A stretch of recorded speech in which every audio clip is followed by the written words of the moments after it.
hello. I want to talk about how remaining true to yourself really is the best thing that you can do. And I'm going to explain what I mean. It really will give you the most empowerment, okay?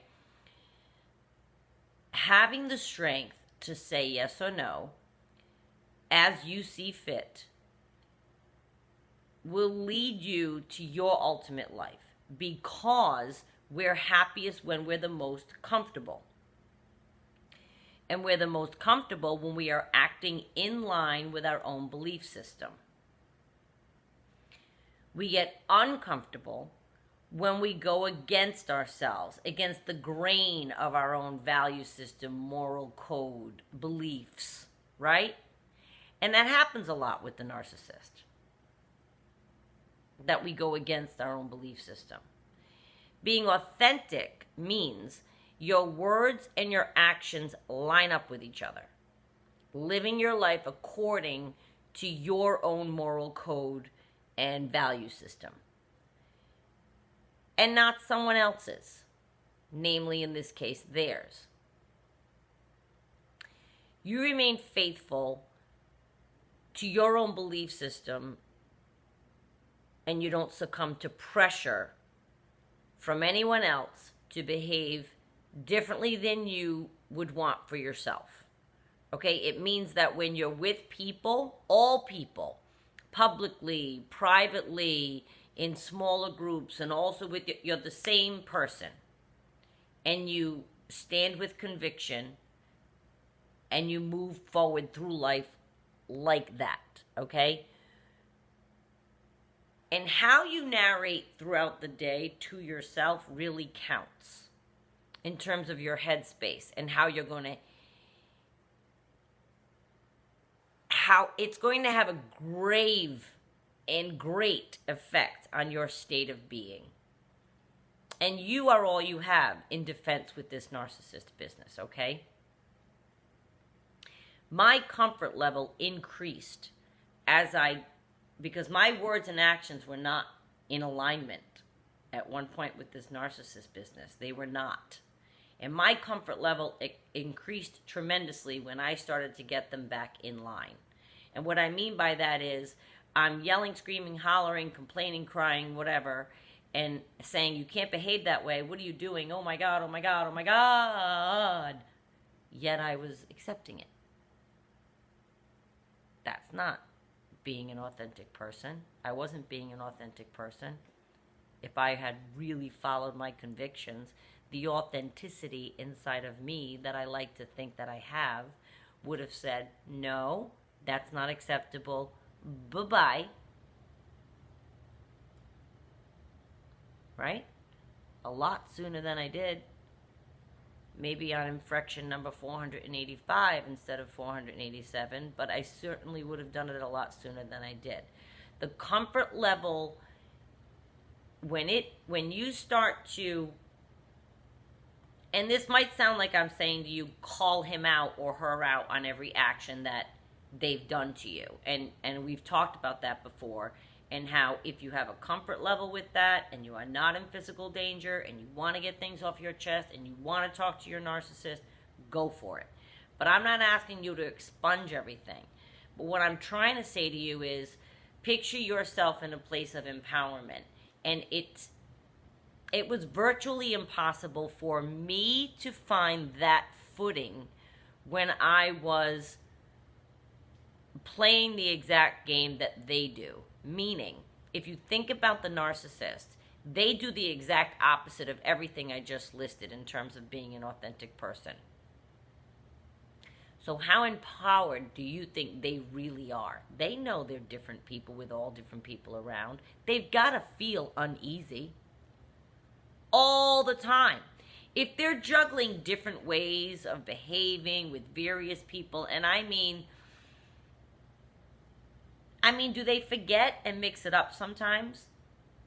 You know, my narcissist was different with his mother, with his kids, with his friends, with me, with a different girl, with business, with, do you know what I mean? He was different. So then I would look for times when I thought, is he juggling it And that happened after we broke up, and months later, I could see that he forgot who he was with me. So now when I would get a message or get some kind of video he would send to me somehow, I would catch it. He wasn't even the same person. It's like he forgets who he is. And I think that's a very weak position to take in life. Okay, so what I'm trying to tell you is I got caught in the middle of trying to be for him what I wanted him, what I thought he wanted me to be. And you might say to yourself, yeah, no, I can identify with that. Whether you're cooking up a storm because he likes that, or dressing up a storm because he likes that, or going out where he likes because he likes that, or there's a lot of things that we do for the narcissist because they like it.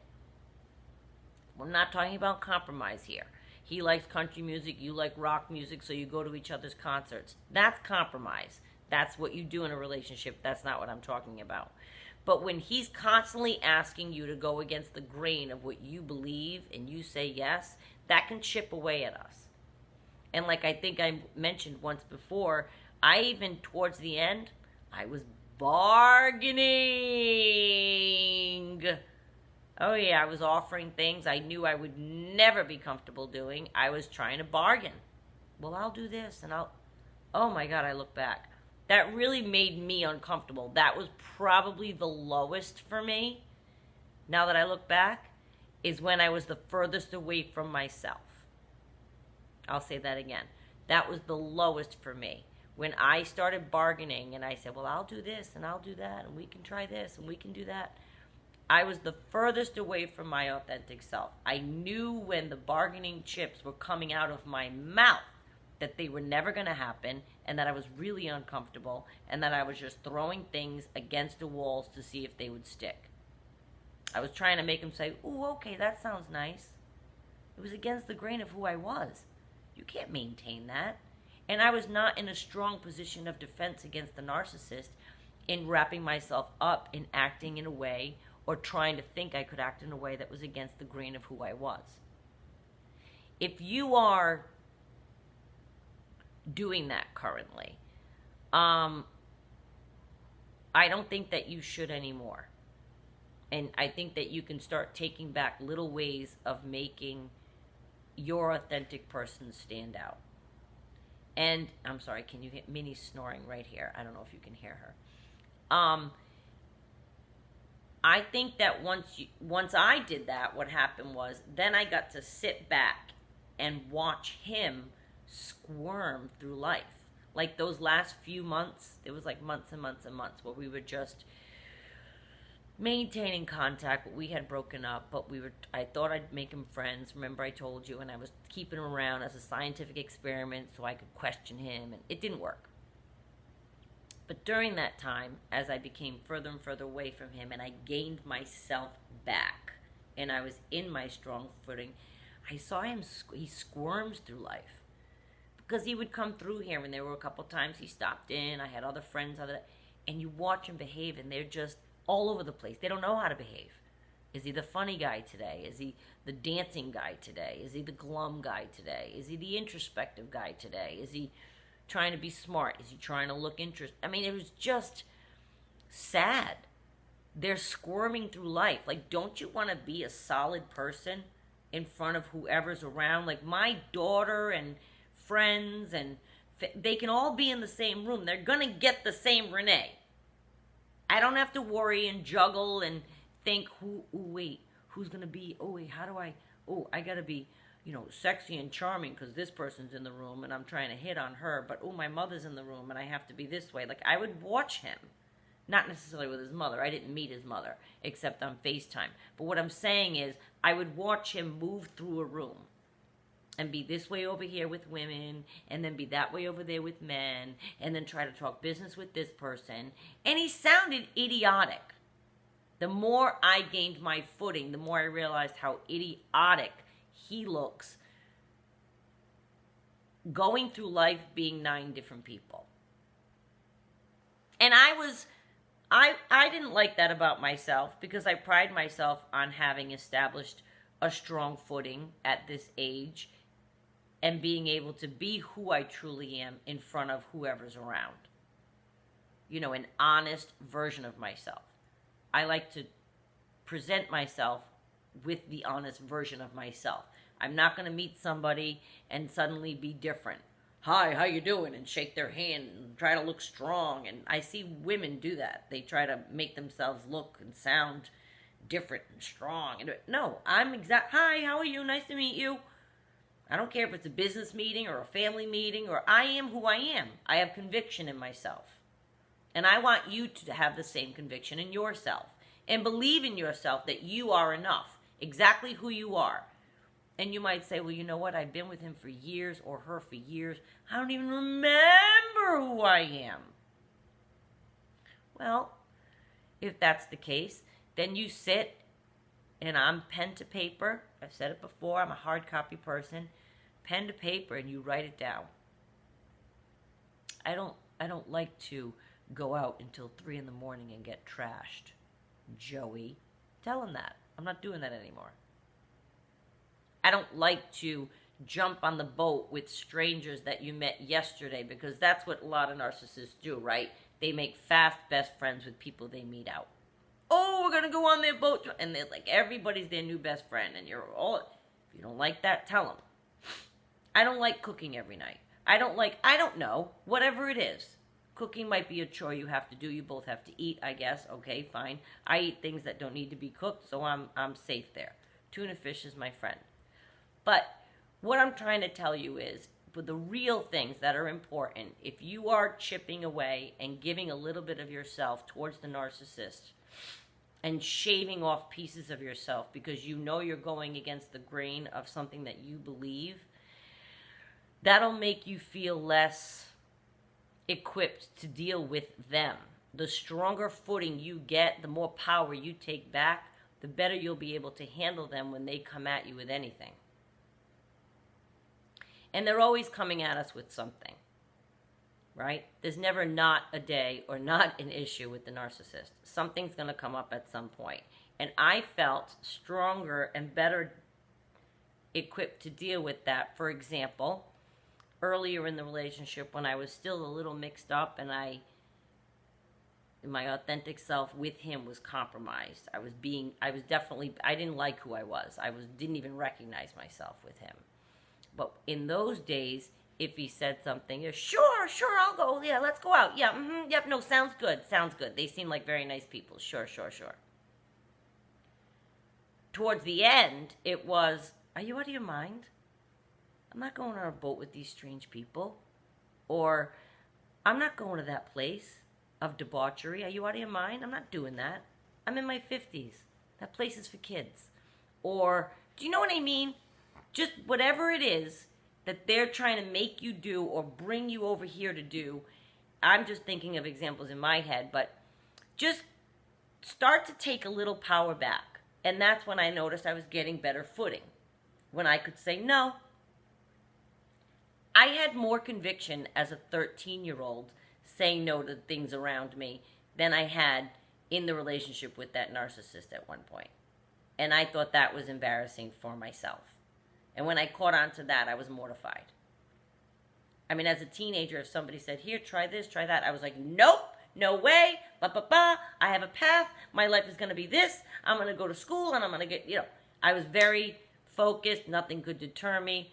All of a sudden, at 53, I was like mush. And I would go and sway and teeter and compromise myself, and it was ugly. So I just want you to look at that. Because if you can rediscover your authenticity and sit in that strength of having that, it really does empower you.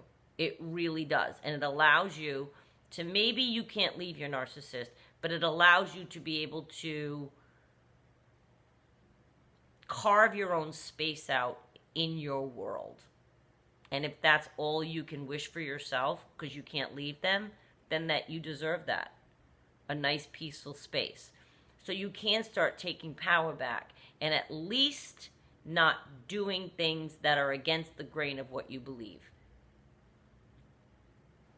And I felt better. And that eventually gave me the power to leave him for good, because I thought, I'm happy not doing the things that I don't want to do anymore. I'm feeling better. I'm sleeping better. I felt rested. Do you know what I mean? I felt rested, that I had determined that it was more important for me to follow my insides than to please him. I've known girls to whip up beef Wellington to lure a husband only to never cook again. That's what I'm talking about. That's not authentic. I don't like that behavior. That behavior doesn't sit well with me. In other words, for example, I don't cook. It's just not something I do. It's not that I can't or I won't. I just doesn't come up. I just don't need it. I eat crackers and cheese. I just don't. And if somebody came into my life, I'm not going to lure them with cooking them a meal, because it's not the norm. So why would I do that? That's something I never did, not with the narcissist. He cooked. But cooking is something I'm using as an example. If you hate it and you're in there and you're trying to like woo him, and you know what? Give yourself a break. That's one example. So I think that when you find your authentic self again, you'll start to feel stronger and able to deal with things that come your way in a more peaceful manner inside you. And I think you'll find I stopped yelling. I stopped trying to fight. I stopped because I was just uninterested in change. I knew I couldn't change him or his mind or his path, and I was uninterested in compromising my path any longer and going down the hole of hedonism and debauchery that he represented. It could be fun for a while. Hey, let's go here, let's go, As a lifestyle, it was completely nothing that I want or envisioned for myself. Anything that he represented. And it was against the grain of who I was. So I want you all to get back to who you are and get that power back. That's what this video is about. It's extremely important that you do remember who you are and have your strong footing, especially when you're in a relationship like this, because it's very easy for us to disappear. Chin up.